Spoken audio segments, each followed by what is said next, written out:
ایک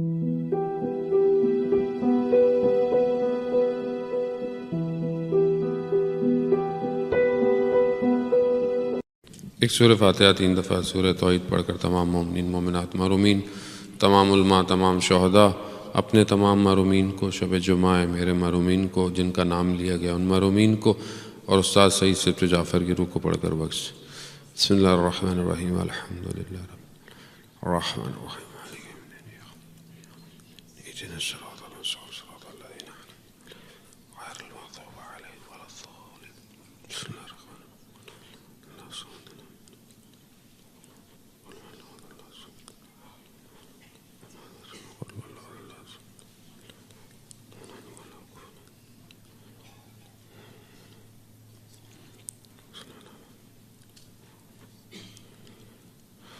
امام زمانہ کی سلامتی کے لیے ایک دفعہ صلوات بھیجنا۔ اللہم صل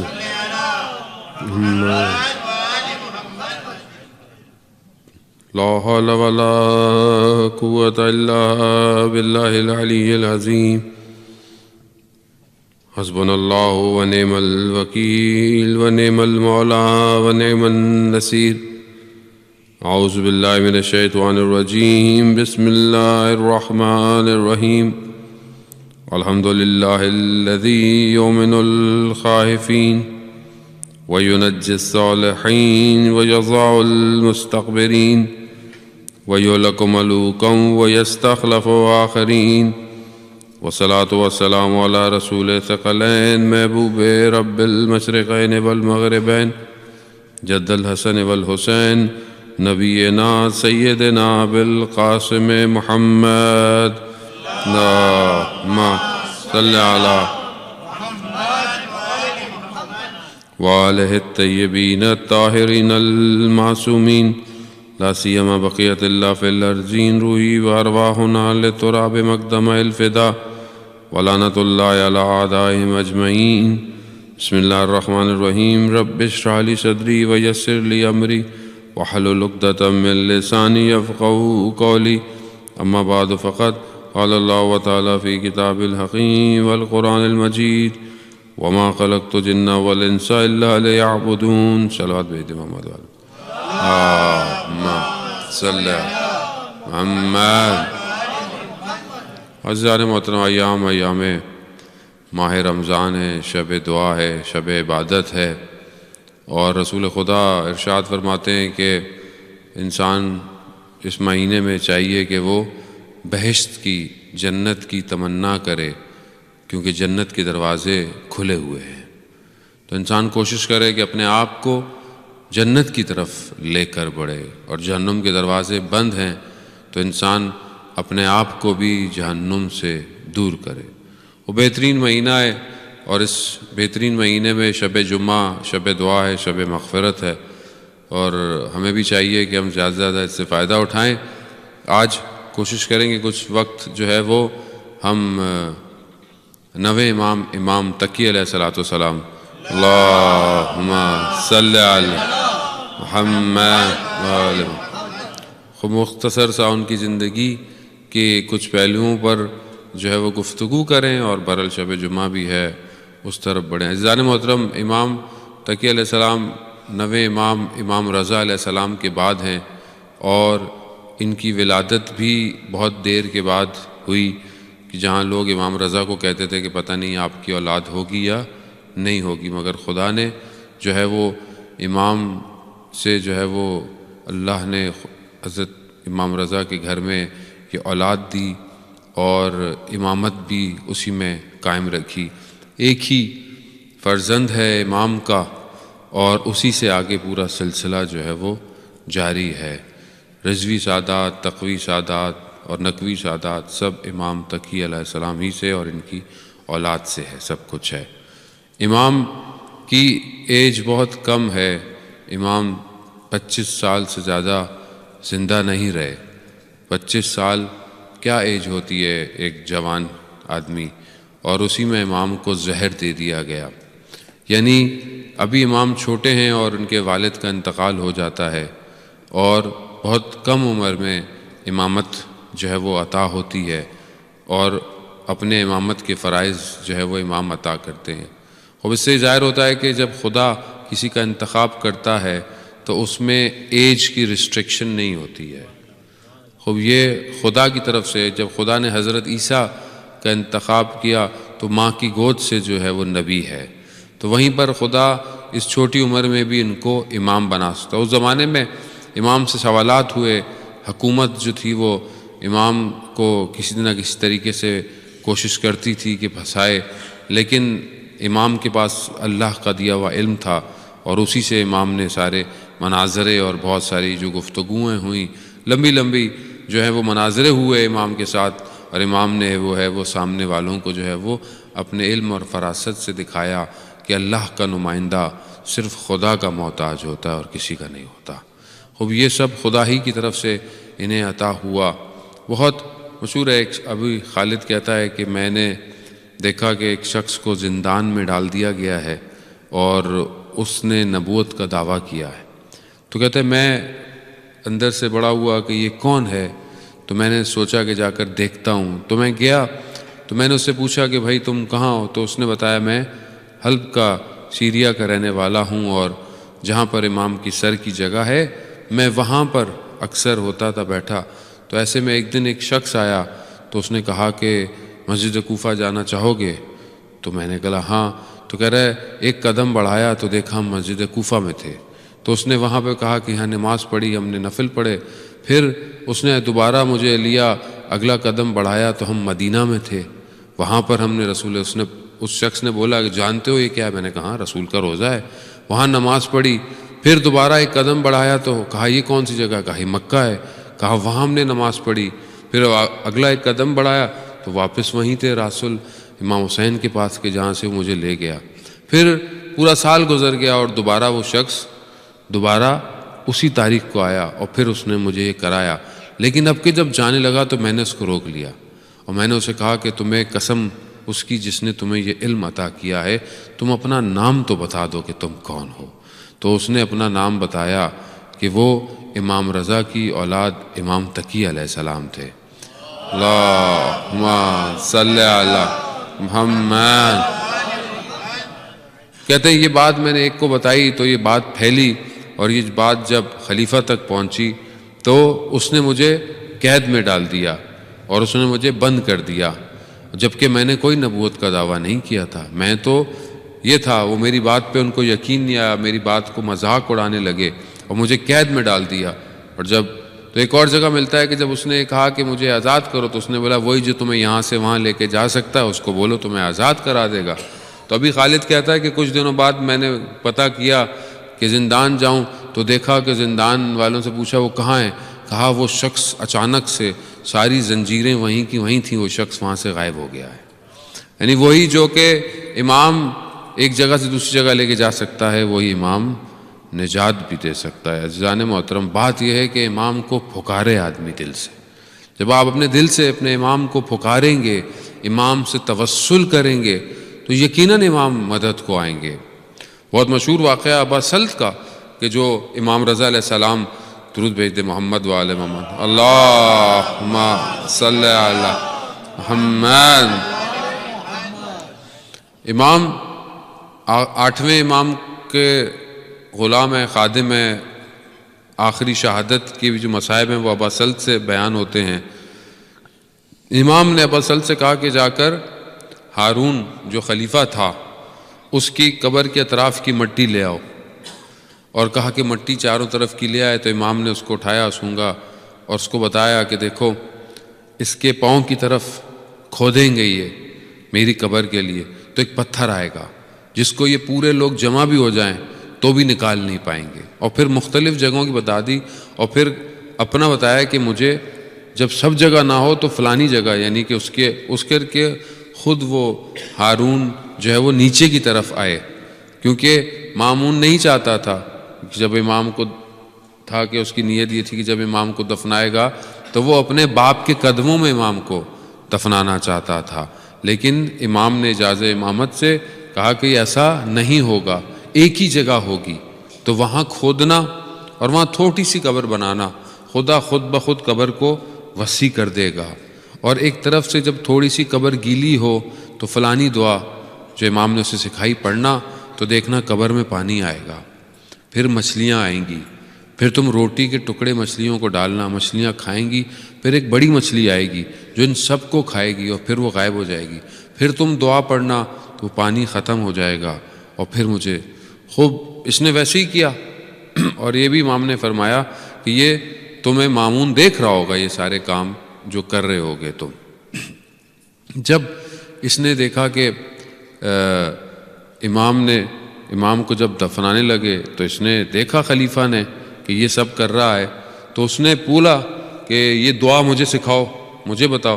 تو اس نے کہا کہ مجھے دعا یاد نہیں ہے، یعنی واقعاً کیونکہ جس امام نے سکھایا تھا اس نے دعا پڑھی اور پھر وہ بھول گیا ذہن سے، اس نے سچ بولا، لیکن اس نے بولا تم جھوٹ بول رہے ہو۔ اس نے اس کو زندان میں ڈال دیا، قید میں ڈال دیا، 1 سال قید میں رہا، عباس سلط 1 سال قید میں رہا، تکلیفیں برداشت کرتا رہا۔ ایک دن اسے ایک دم خیال آیا، بعض علماء بیان کرتے ہیں کہ اسے خیال آیا تو اس نے امام سے توسل کیا، اپنے وقت کے امام سے، تو امام آ گئے۔ تو وہاں پر اس نے یہ بات کہی مولا سے کہ ہمارے لیے درس یہی ہے۔ امام سے بولا کہ مولا آپ جانتے تھے میں 1 سال سے زندان میں تھا، آپ آئے نہیں۔ امام فرماتے ہیں تم نے ہمیں بلایا کب؟ تم بلاتے، ہمیں تو جو بلاتا ہے ہم آ جاتے ہیں۔ خوب اصل دیکھیں امام کا نہیں ہے، اصل ہمارا مسئلہ ہے۔ امام کیوں نہیں آتے؟ کیونکہ ہم بلاتے نہیں ہیں، ہم تیار نہیں ہیں، ہم ریڈی نہیں ہیں، ہم اپنے کاموں میں مصروف ہیں۔ ہماری پریشانی کیا ہے؟ میں اپنی پریشانی کہہ رہا ہوں، آپ کو نہیں، خدا نخواستہ۔ میری پریشانی ہے میرا کام چلتا رہے، میرا چیزیں چلتی رہیں، میری فیوچر پلاننگ ہوتی رہے، میرے بچے یہاں پڑھ لیں، میرا کاروبار یہاں چلا جائے، گھر میرا یوں ہو جائے۔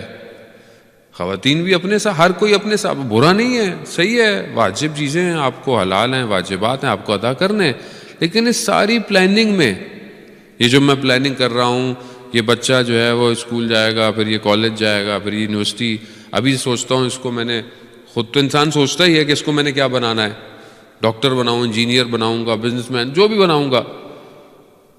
اس پوری پلاننگ میں امام زمانہ کہاں ہے؟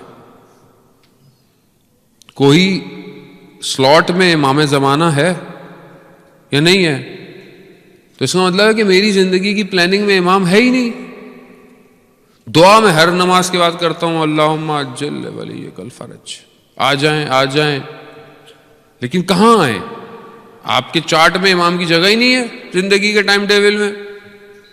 آپ تو اپنی پلاننگ کر گئے، 2 مہینے میں یہ، 6 مہینے میں یہ، 5 مہینے میں یہ میٹنگ، یہ کاروبار، یہ پلاننگ، یہ ایگزیبیشن، یہاں ٹریولنگ، وہاں یہ، وہاں وہ، یہاں زیارت، سب کچھ زیارت بھی تو کر کے واپس۔ ابھی اس پورے میں امام زمانہ ہے کہیں کہ کہیں امام بھی ہوں، یا مولا اگر یہاں آ جائیں تو میری زندگی یوں ہو جائے گی، تو آپ کے پاس پلان بھی ہو، یہاں امام آ جائیں تو یوں ہو۔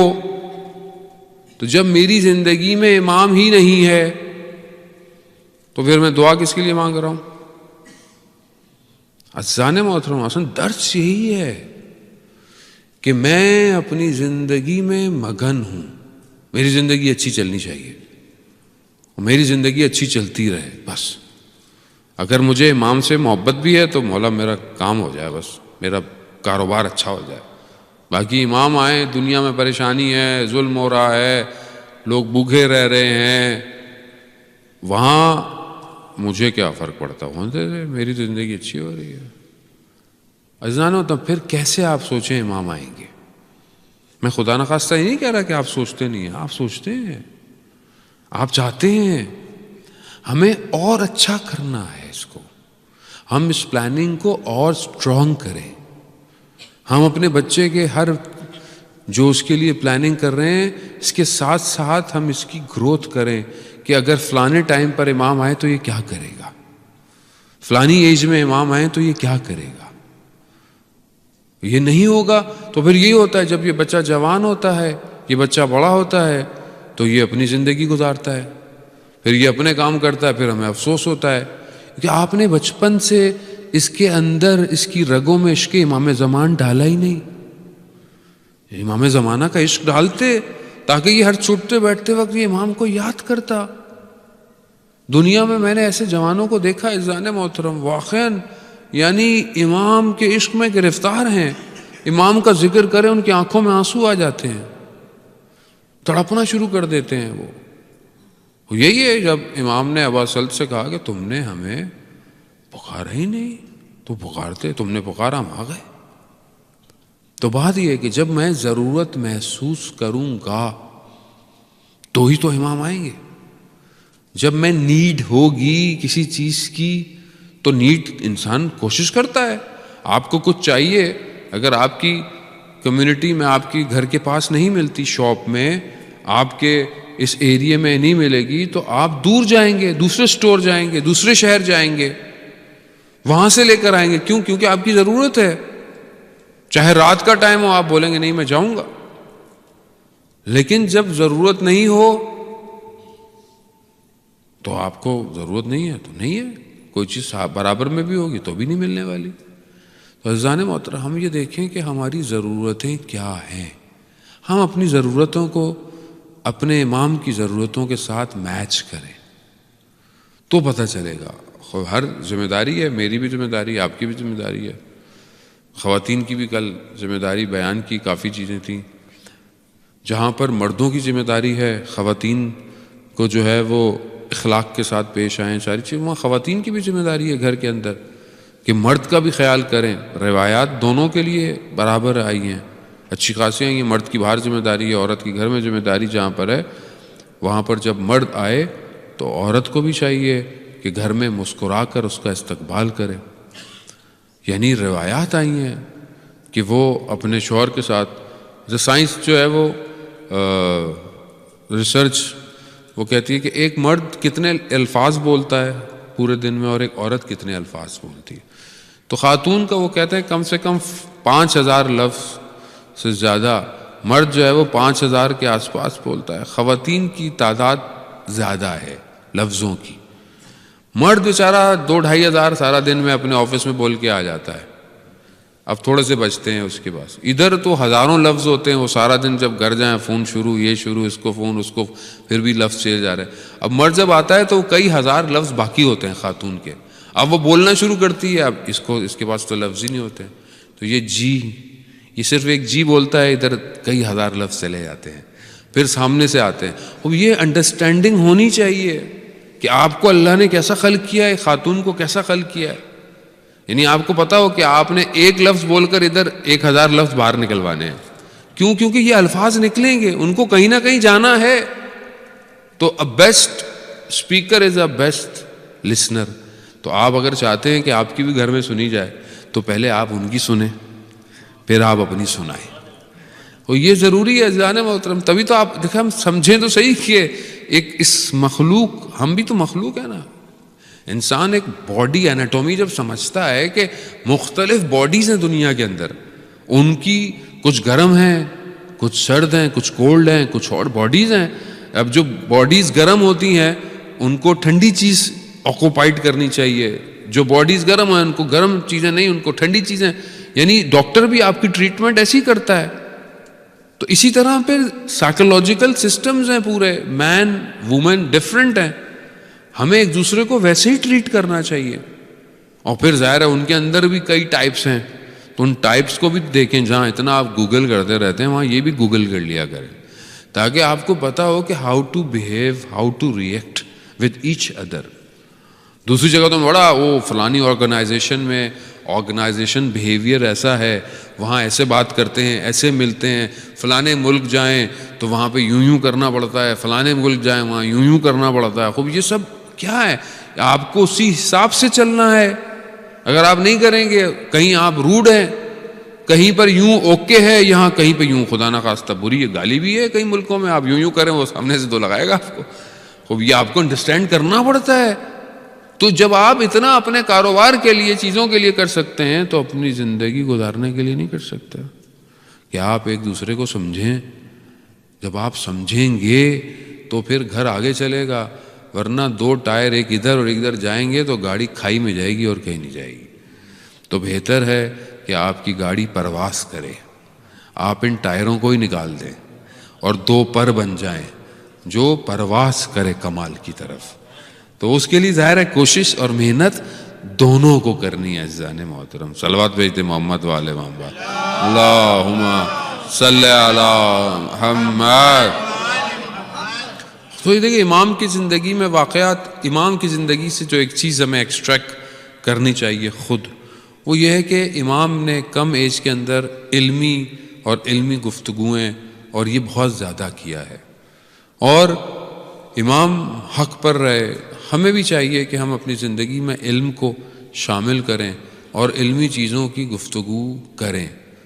امام کے معجزات بہت سارے ہیں کہ بہرحال وقت اتنا محدود ہے کہ امام جو ہے وہ امام ایک شخص آیا جب امام کی ایک جگہ پر، جب امام نے جو ہے پہنچے تو ایک خادم آیا، اس نے کوئی رات کو دوائی لی ہوئی تھی جس کی وجہ سے اسے پیاس بہت لگتی تھی۔ اب وہ آیا تو اس نے ایک دم صبح امام کی خدمت میں پہنچا، تو اس نے بولا کہ میں پانی مانگوں گا، ایک برا لگتا ہے۔ تو امام نے خود ہی کہا کہ تمہیں پیاس لگی ہے؟ کہا جی۔ جب بولا پانی لاؤ، اب اس کو ڈر تھا کہ کہیں مجھے، کیونکہ وہ دوسری طرف کا تھا، تو کہیں اس نے بولا کہیں مجھے زہر نہ دے دیں۔ تو امام نے خود پانی لیا، پیا، کہتا اب پی لو۔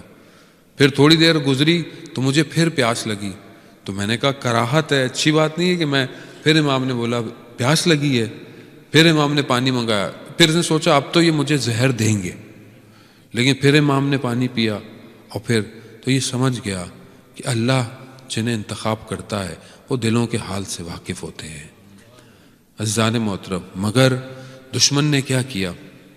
معتصم خلیفہ ہے، 3 دفعہ مقاتل بیان کرتے ہیں، اس نے ایک ہی دن میں کوشش کی کہ 3 دفعہ زہر دیا جائے امام کو، تاکہ یقین ہو جائے کہ امام کو زہر دیا ہے۔ مختلف طریقے سے مقاتل بیان کرتے ہیں، لیکن جو روایات بہت زیادہ ہے وہ یہ ہے کہ جو امام کی اپنی زوجہ تھی، جو خلیفہ کی بیٹی تھی، وہ اس کے ذریعے سے خلیفہ وقت نے جو ہے وہ زہر انگوروں کے اندر ڈال کر امام کو دیا گیا۔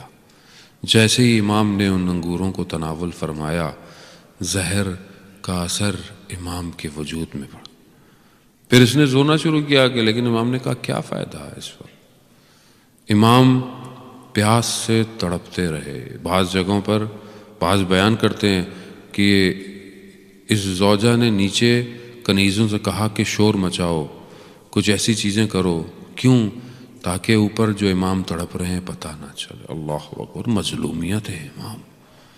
اس مظلومیت میں کہتے ہیں امام کا جنازہ امام کی چھت پر رکھا رہا، امام کو زہر دیا۔ یقیناً جب زہر دیا گیا ہوگا امام کو پیاس لگی ہوگی، امام تڑپے ہوں گے، اور اسی وقت امام کو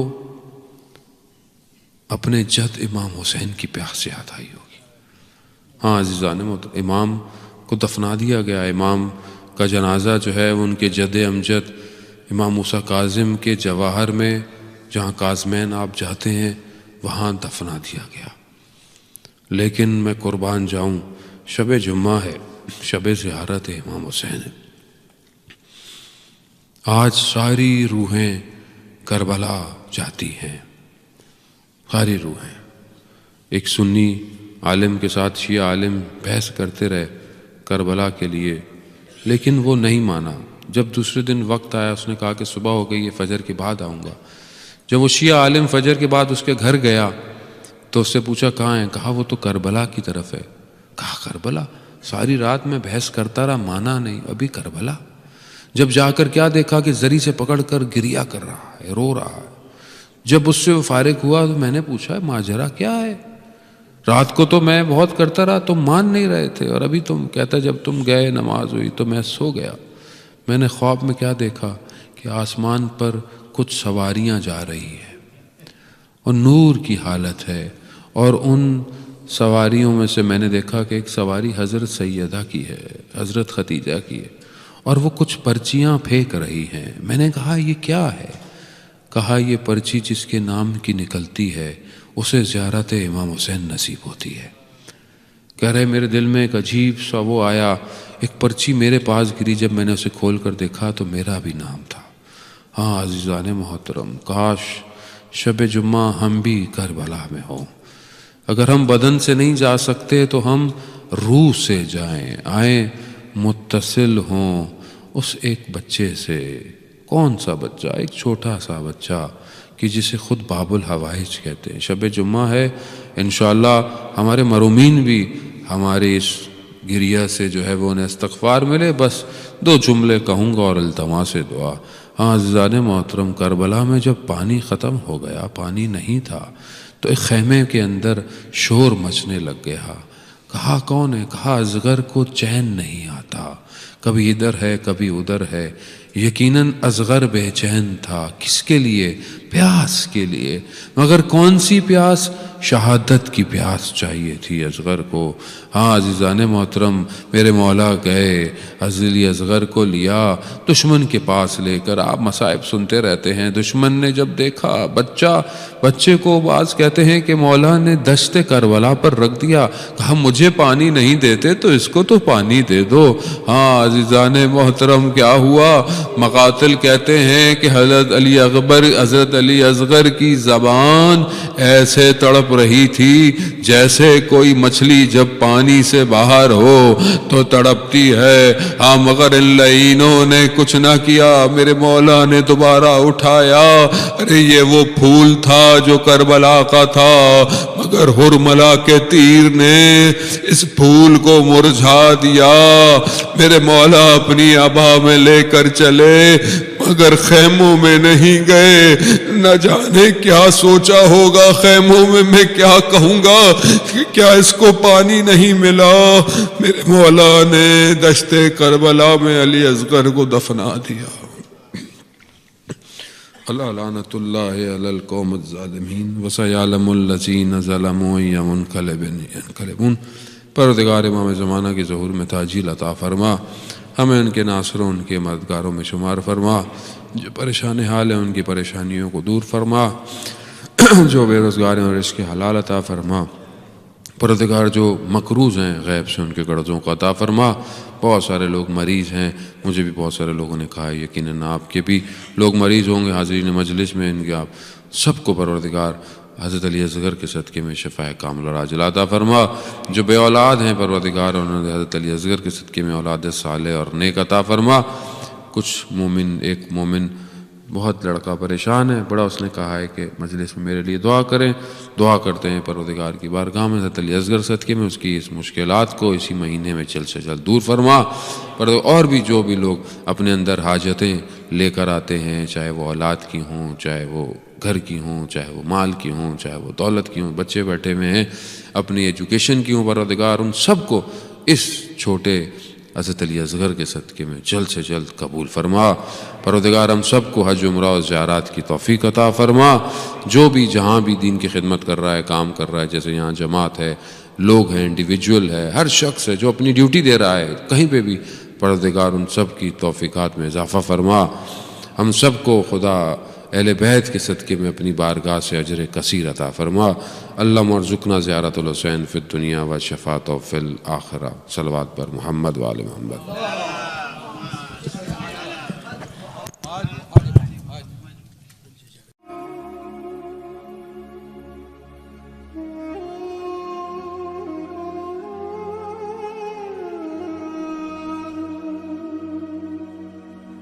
أشهد أن